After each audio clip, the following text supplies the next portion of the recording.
হিমন্ত বিশ্ব শৰ্মাৰে কেনেকৈ ৰাইজক ঠগিছে চাওক। এই দুইটা পকেট আমি বজাৰত 10 টকাত কিনিছো। এতিয়া এইটো হল চৰকাৰে দিয়া যোগান ধৰা নিমখৰ পেকেট।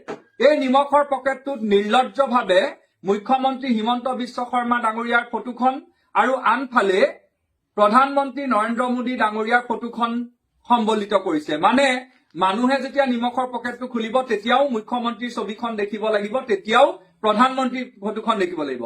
কিন্তু এইটোও মানুহে কিনিব লাগিব 10 টকাত। আৰু তেওঁলোকে দিছে কিটো ৰামঠগন চাওক, তেওঁলোকে 10 টকাত যিটো বজাৰতে পায় সেইটো আকৌ তেওঁলোকে সুলভ মূল্য। সেইটো কেনেকে সুলভ মূল্য হল? মাননীয় মুখ্যমন্ত্ৰী হিমন্ত বিশ্ব শৰ্মা ডাঙৰীয়াক মই অনুৰোধ জনাইছো, আপুনি অসমৰ ৰাইজক বুজাই দিয়ক এইটো কেনেকে সুলভ মূল্য হল। আৰু তাৰ পাছত আপোনালোকে চাওক যে এই পকেটটোৰ পাছফালে আপোনালোকে চাওক এইটো হল Shriram chemical food private limited. এতিয়া ইয়াৰ আখ্যানটো মই কৈ আছো।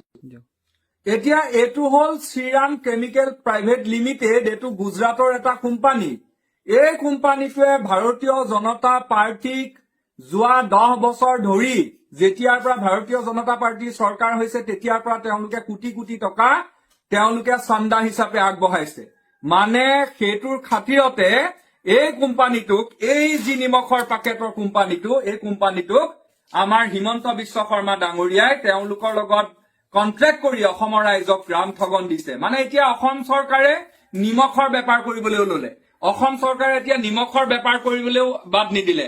অসমীয়া ৰাইজক লৈ তেওঁলোকে সকলো বেপাৰ কৰিব আৰু অসমৰ সকলো মাটি ভেটি এফালৰ পৰা বিক্ৰী কৰিব এই জাতি মাটি ভেটিৰ শ্লোগান দিয়া চৰকাৰখনে। ইয়াতকৈ আৰু লজ্জা কিবা লাগেনে?